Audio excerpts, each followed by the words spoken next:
hitan bayi ternyata memiliki korelasi atau hubungan yang positif.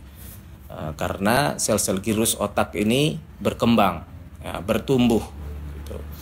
Ya, tidak di hitan juga tetap bertumbuh, tapi ternyata ada pertumbuhan positif dari penelitian seperti itu, sehingga secara ilmiah meningkatkan kecerdasan anak.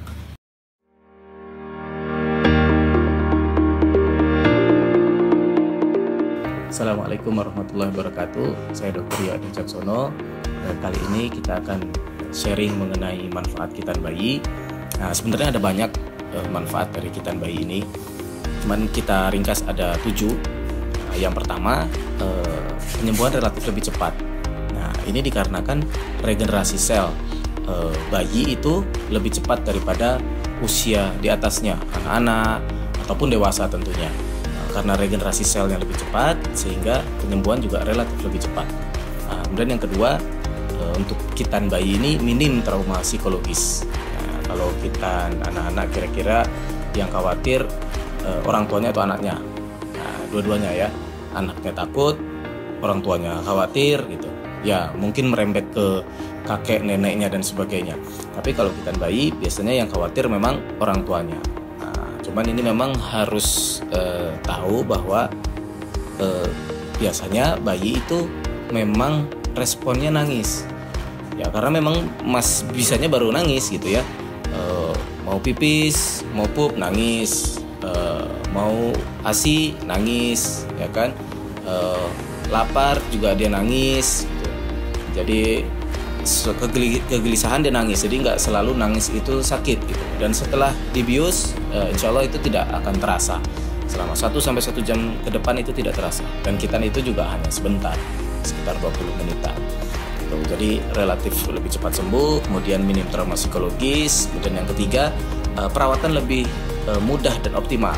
Nah, ini karena kalau yang sudah besar nih, sudah kita mau bersihkan dia udah nggak mau, udah lari. Nah, tapi kalau bayi pasrah ya, pasrah kita bersihkan. Jadi harapannya dengan lebih mudah dan lebih optimal, penyembuhan juga lebih cepat. Kemudian yang keempat, ini bisa mencegah terjadinya infeksi. Nah, kita ketahui kalau belum dikitan itu sisa kencing, sisa kulit mati itu bisa menumpuk, dan ini beresiko untuk terjadinya infeksi saluran kemih. Nah, infeksi saluran kemih ini bukan sesuatu yang ringan, karena kalau dibiarkan infeksi ini bisa naik ke atas, saluran kencing ke atas sampai dia ke ginjal. Jadi kalau misalnya anak-anak atau terutama bayi ya, kalau misalnya dibuka popoknya itu kok ada bercak-bercak kekuningan, bercak-bercak kemerahan, nah itu jangan-jangan ada infeksi. Jadi perlu segera diperiksakan. Dan hitan bayi ini mencegah terjadinya infeksi. Kemudian yang kelima, mencegah terjadinya penyulit hitan di kemudian hari. Di antaranya misalnya gemuk. Karena kalau ada gemuk ini penis relatif masuk, ketarik ke dalam. Ya, jadi sebenarnya ada bagian kepalanya ada, bagian batangnya ada, tapi karena lemak perutnya sudah nambah, sudah tebal, jadi dia ketarik ke dalam.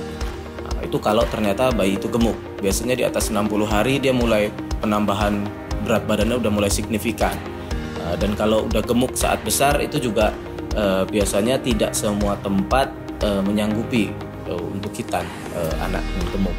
Ya, bisa gemuk. Kemudian kalau terjadi autis atau hiperaktif atau anak-anak kebutuhan khusus, yang mana itu untuk komunikasi agak sulit. Nah, misalnya mau dikitan nih, nah ditahan dulu ya, jangan bergerak dulu, dikitan, dibersihkan segala macam. Belum tentu mudah untuk kita komunikasi dengan anak-anak autis ataupun hiperaktif ataupun anak-anak kebutuhan khusus lainnya. Nah, sehingga harapannya sebelum terjadinya penyulit itu ya, dan ya kita harapkan penyulit itu tidak terjadi. Tapi sebelum itu terjadi, anak sudah dikita. Nah, keenam, biaya lebih ekonomis.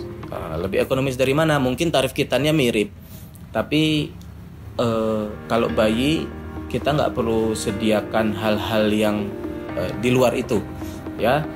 Anak nggak perlu minta PS, tablet, HP, ya, sepeda gitu, ya karena memang belum minta gitu. Nah, mungkin dari keluarganya atau anggota keluarga tuh masa nggak ada dirayakan, ya nggak apa-apa sekalian sama akikah misalnya gitu kan, lebih hemat. Nah, tapi perangkat-perangkat lain atau hadiah-hadiah yang lain itu tidak menjadi biaya yang memberatkan. Kemudian yang ketujuh, dan ini belum banyak yang tahu, dan kalau tahu ini saya yakin kitan bayi semakin populer ya, karena ada jurnal penelitian ya yang menyebutkan bahwa dan ini dari WHO, sunat bayi ya atau kitan bayi itu memiliki korelasi positif terhadap pertumbuhan sel-sel girus otak. Nah, jadi bisa mencerdaskan anak ya. Jadi kalau kita yang ingin anaknya cerdas, itu kitan bayi ternyata memiliki korelasi atau hubungan yang positif. Karena sel-sel girus otak ini berkembang ya, bertumbuh ya, tidak di kitan juga tetap bertumbuh, tapi ternyata ada pertumbuhan positif dari penelitian seperti itu, sehingga secara ilmiah meningkatkan kecerdasan anak. Itu saya kira manfaat kitan bayi, di antara banyak lagi manfaat yang lainnya, tapi dari 7 itu saya harap bisa memberikan gambaran bahwa kitan bayi ini memiliki manfaat yang sangat banyak. Mungkin ada kekhawatiran orang tua bahwa masih kecil, nanti ngurusnya repot. Nah, sebenarnya itu hanya asumsi-asumsi kita, bahwa dari segala macam manfaat itu menunjukkan bahwa manfaatnya lebih banyak daripada kekhawatiran yang ada di dalam diri kita. Begitu, sekian, terima kasih. Wassalamualaikum warahmatullahi wabarakatuh.